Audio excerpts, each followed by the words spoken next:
musik kembali diramaikan dengan girl band pendatang baru bernama Go Angels, yang ternyata memasukkan unsur bahasa isyarat dalam setiap gerakannya, Beb. Tahu nggak sih, kalau latihan Korea ini tuh nggak gampang loh.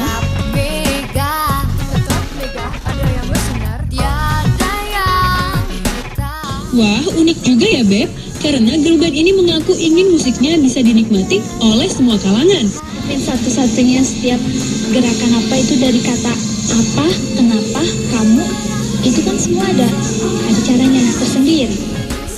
Yang berjanjikan datang di hari ini, adakah yang akan selalu setia bersanding hidup penuh pesona.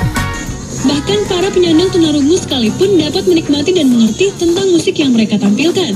Sesuai namanya ya, Beb, Go Angels, hati mereka pun ternyata seperti malaikat. Terus itu tuh butuh stamina banget loh.